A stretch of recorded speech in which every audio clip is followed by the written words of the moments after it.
I'm the best there is at what I do, and what I do isn't very nice. Gene! Let's go, Bob. Happy Halloween! Alright, what's going on, guys? Trev back again, here to bring you another video. This one's going to be doing our weekly Q&A video, the first one leading up to The Walking Dead Season 5, Episode 4, which is called Slabtown.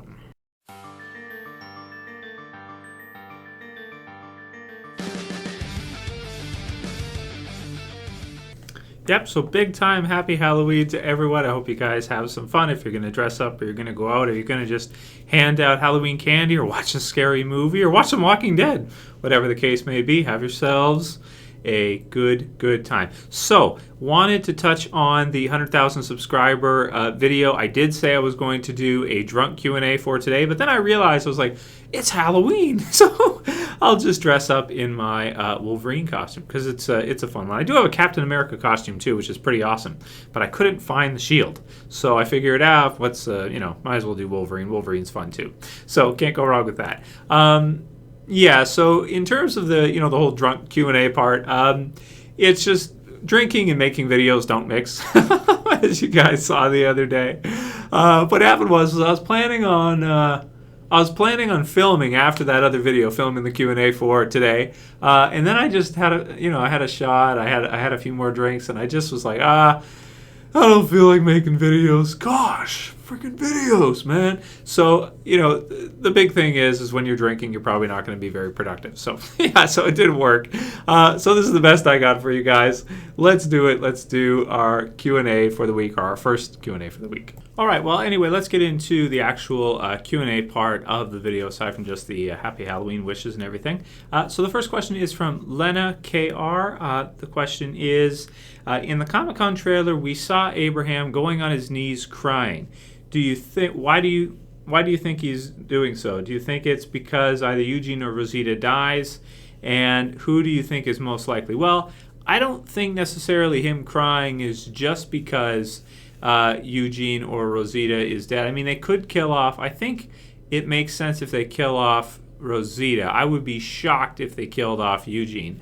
But I would have to say I don't think either of them is going to be killed at this point.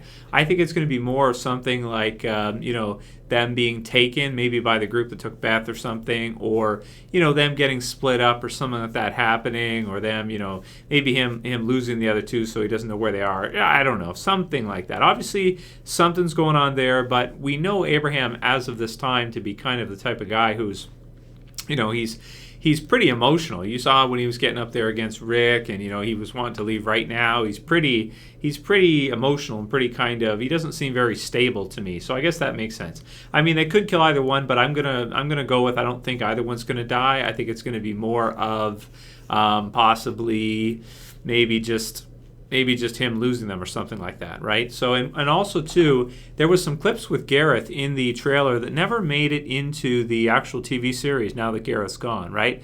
Go to Washington, as he was talking to the group about going to Washington together and cure this thing. That was never in the series. So AMC has done a really, really smart job. What they've done is that they know people love the series so much that people can't wait to get information. So what they're doing is they're including some misinformation in the information. So, and they've done this before too. In season 3, they said T-Dog was going to have a bigger role. He was going to be a season regular. He was going to have a huge role. Next thing we know, he died almost right off the bat. Like 4 episodes in, something like that.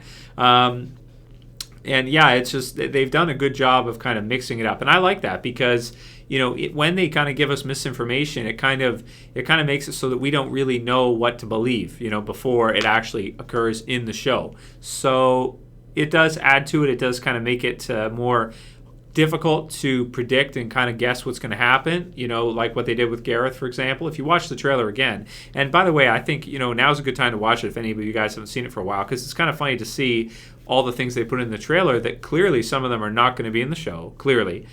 Some of them don't make sense, and they just kind of threw us off on purpose. So that could just be something to throw us off, Or we do know that Abraham's going to obviously have some trouble. It looks like the bus, they're probably going to lose the bus. Some different things are going to happen to them on the way. It doesn't look like they're going to have an easy time just getting through to Washington. It sounds like it's going to be really difficult, and they're probably going to have to ditch the car, possibly lose a few members, maybe meet some other groups along the way that kidnap some of them, or who knows. I don't know. The hunters are out of the way at this point, but that doesn't mean there aren't other survivors out there like them. So good question. Thanks, Lena. Next question is from Smooth Racing, and he's got two. He says, hey, Trev, I've got two questions for the Q&A. Number one is serious.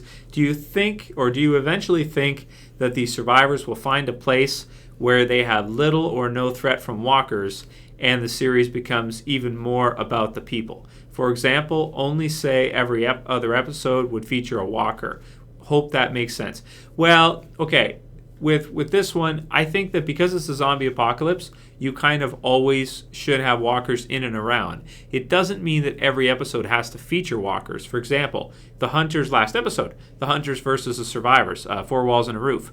You didn't really need to have any walkers to make that one of the most exciting episodes of The Walking Dead ever. You didn't really need. The walkers in it were totally unnecessary. They were just kind of put in there, but you could have done without them. You don't really need them, But I like the way they kind of did it, where they had them in that, was it like a school or something with the glass and all that, and they're banging on the glass and that whole thing. I think that makes sense to kind of put them in the background, because even if you're having a people versus people, group versus group episode, it's good to have them there to kind of subconsciously make us realize and kind of have it there that this is a zombie apocalypse without having to say it, right? Showing zombies, obviously, it keeps us in that world so we don't kind of get lost. So I think it's always going to be necessary every episode to have at least a walker or two to let us know where we're at. I mean, there probably will be some where we don't have any, maybe hardly any at all, or any that are of any importance.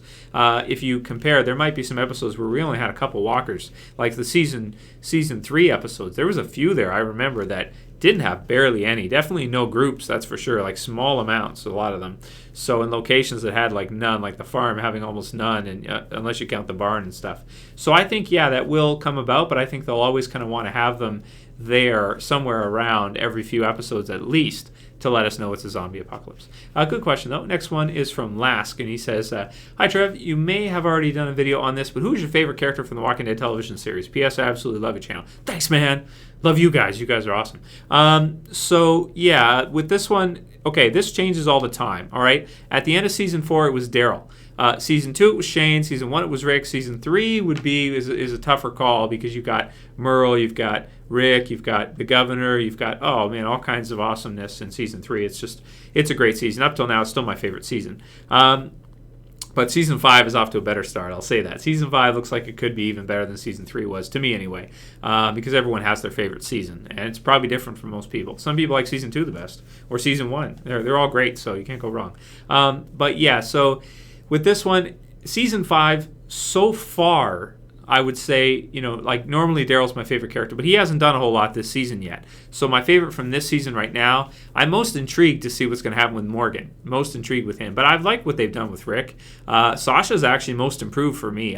She's gone from I never really liked her to, like, in a couple episodes, she's a really awesome character. So, I'd still probably say Daryl at this time, but Shane and Rick and the others are all up there, and it does change from time to time. At a time, I like the Governor the best in Season 3, partway through. I thought he's a really good villain, even though he's easy to hate. A lot of people hate the Governor. Well, yeah, he's a villain. You're supposed to not like him, but I kind of like what they did with him. I really enjoyed it. Next one is from Narshi311, and he or she asks, can you please do a video on how well the guys at AMC are giving us misinformation? I already touched on this a little bit. To keep us guessing what will happen next. Example, how they took down the mid-season finale name from the wiki, and how the actor Gareth was cast as a series regular. For Season 5, only to die in 3 episodes. Yeah, no, you're absolutely right. They're really throwing out a lot of info, and I mentioned things earlier about the misinformation, and I absolutely love it because, I love to read everything out there. I try to stay away from, spoilers, strict spoilers, but sometimes I see them. But it's good that they put out extra stuff because it keeps us not able to break it down. We're not able to break down exactly what's going to happen because it's totally, they put out some info, then they withdraw it, they kind of leak it out there, and then they take it back and they say, okay, maybe that, that's a rumor or whatever. And other stuff they'll say is a series regular, season regular. Doesn't really mean much anymore. No, I mean, T-Dog was a season regular too, season 3. So they've done a really, really good job of it so far. And I like it. I think they should keep doing it because it keeps us on our toes. Next question is from Kim T. And he or she asks, hey, Trev, huge fan of your channel. Always ask questions, but they never make it on. Well, this one is. Wanted to get your thoughts on Glenn, Maggie, Tara reaction to the termite slaying. They seemed appalled. Then they quickly offered to leave with Abraham. This could be the start of a breakdown in the group. By their reactions, how they felt Rick went too far. Could they potentially want to split from the group permanently? What are your thoughts? Well, I don't think so. I think that Glenn is a good guy. He's a man of his word. And he wanted Abraham and the others to stay because he felt like they could really use Abraham because he's battle, he was, a Marine sergeant, a sergeant, I think. So he's really smart in terms of, fighting in that. They go through training and everything, obviously basic and everything. And to be a sergeant, I don't know exactly what you have to do, but, you got to be smart, and you got to be good at obviously conflict and war and all that. So he's invaluable to have around as a character. He's one of the most valuable to have around in Rick's group. So I think Glenn was just trying to bargain with him, trying to get him to stay so that he knew they could beat the hunters, because also you really don't want to lose to them. I mean, if you lose to the governor and he just shoots you, okay, it's over. But what the hunters do is brutal, so you really, really don't want to lose to them. So in desperation, he made the deal, and he might go back on it after. I guess we'll have to see what happens with it. But I don't think that they were obviously appalled, and Gabriel was too. But you can't let them live, so you don't have much of a choice. You have to put them down. And, like Rick said, too, you don't really want to waste bullets either. I mean, if bullets are so valuable, sooner or later, another group you're going to run into or something, maybe they'll try to attack you or something, and it's good to have those weapons. I mean, if you have guns, if you have assault rifles, and you're fighting against a group that has knives, and maybe swords and handheld-type bats and stuff, it's a huge advantage to have assault-type weapons like that, assault rifles or whatever. And having ammo, obviously you need ammo to use them. So yeah, that's kind of what I think about that. I think you're kind of misreading it. I don't think that Glenn and the others did that because of the fact that Rick had slaughtered them. I think that he did that because he had made a promise to Abraham, and he's a man of his word. And I'm sure he thinks that Rick will eventually meet with them again, find them again. So yeah. And now we have a few good ones from Dead Addiction. Thank you, Dead Addiction, for some awesome questions. First one is, how much time has passed since Beth was taken? Well, that was close to the end of season 4, right? So, and there's no time skip.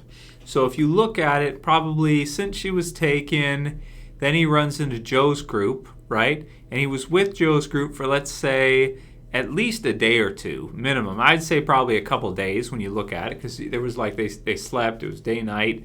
And then there was another night, of course, with Rick and everything like that. Then they went to Terminus.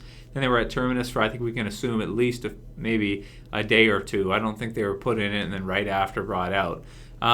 So I would say probably all in all, she's probably only been gone like a couple episodes, like couple after Terminus, at least a couple days maybe since they've left Terminus.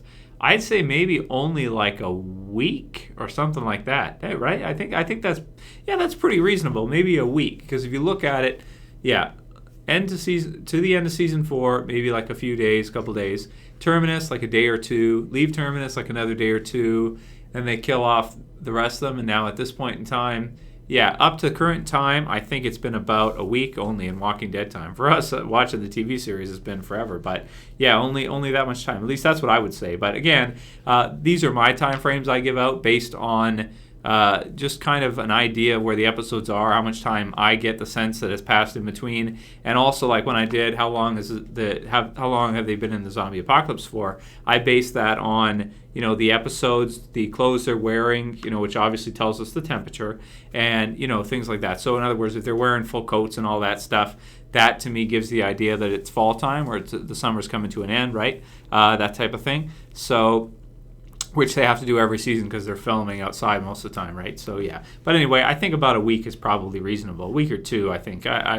They'll probably tell us, but yeah, I'd say about a week or two in my opinion. Next question from him is, what do you think of the idea of Negan or Rick needing Negan to lead the Saviors once more to help him take on the Whisperers, or the Leatherfaces, as you call them. Yeah, I like to call them Leatherfaces. This is a comic book question, by the way, over a group that's in the comic books now. Really brutal group. Spoiler warning. They wear the flesh of zombies to mask themselves, to have like total camouflage. And also other survivors don't see them coming when they're dressed as zombies. So it's a really cool group, really interesting. Yeah, I think we're going to see him do something with Negan still. I think that Negan's there for a reason. He wasn't killed off for a reason. And eventually he's going to have to, get off on his own or do something. And I think maybe Dwight is probably in charge of the Saviors right now. So I guess we'll have to see with that. And something's going to happen with Negan. Definitely, we'll have to see something. So I guess we'll see what happens with that. But good call. I think that's a good prediction. Which character is most like their comic book counterpart? What if the Hunter storyline isn't over? That's his next question. So which character is most like their comic book counterpart? Rick is pretty close. Lori was also pretty close to her comic book counterpart. She was hard to like in either series. Andrea was really far away. Dale was pretty close, but they went a different route with him. Carl's really similar. So there's quite a few. Michonne's really similar. There's quite a few that are very close. The closest, I might have to go with somebody like, because Rick still has his hand in the TV series, right? So that's not that close. I'd probably have to go with somebody like Lori, because generally the sense you get from the comic book is like the exact same sense you'd get from the TV series, of that character, or Carl or somebody like that. There's lots of them. And then his last question is, of course, like I mentioned, what if the Hunter storyline isn't over? Now here's what his idea is. Gareth said he saw Daryl and Carol take off. What if he sent a few other people after them? And this is what happened to Carol. Well, it's possible, but I don't think they had a car, right? I mean, they did catch up to Rick's group, so they must have caught up to them in some way, but they didn't attack in a car. They walked there, right? So it seemed to me like they didn't really have, maybe a couple members of the group took the car to go after them. That's possible. That is possible, but I don't know. I mean, with that one, being that they were in a car and they left, it seems to me like if the person went back to get a vehicle and tried to chase after them, you can't track a vehicle, not like that. You can't really track a vehicle like that. So I don't think that makes sense, but it's certainly possible. You could see, things like that can happen in TV series, even though they don't logically make all that much sense. So, thank you guys very much for the questions. I'll probably do another Q&A tomorrow or the next day, but not in my Halloween gear. It's hard to read when I have this on and I'm trying to read with it gets in my eyes and stuff. It's hard to see. My vision and stuff. So, so I'll do another one and another one probably Sunday. So I'll probably do 3 this week. Reason being, I got tons of questions from you guys. And the ones I picked, no offense to anyone, I'm just going through the list, just grabbing ones. And basically, if it sounds good, if it's from somebody who I recognize, or it's, in the channel that asks a lot of questions and does, a lot of support and stuff, then I might pick it. But most of it's just random, because depending on the time that I actually do these Q&As, right, I film them, the question has to be in, and if I just happen to see it and it sounds right, I'll put it in and go ahead and do it. So please don't be offended if I didn't answer your question in the Q&A. It's just that there's some randomness involved in it due to time and things. I don't have forever to go through and make a whole list and only pick the best ones. I don't have that kind of time to do that. I barely have enough time to get done the videos that I get done that you guys see. It's hard to get time for even that. So anyway, I'll wrap it up. So I'll see you guys tomorrow for the next Q&A, and then Sunday, of course, for episode 4. Very excited. Going to be awesome. Don't know if it'll be better than episode 3, though, or the premiere. Those were amazing. Have you guys have a happy Halloween to everybody. Have some fun, and let me know what you think about the costume in the comments. If you're dressing up for Halloween, write what you're dressing up as in the comments below as well. And if you want to give your thoughts on any of these questions, or you have some more questions, also write them in the comments below. If you guys like the video, please feel free, what to do. Claw it up. And if you want to help support the channel even further, please share it, please favorite it. And I'll see you guys tomorrow for the next one. It's always a trap. I'm saying peace.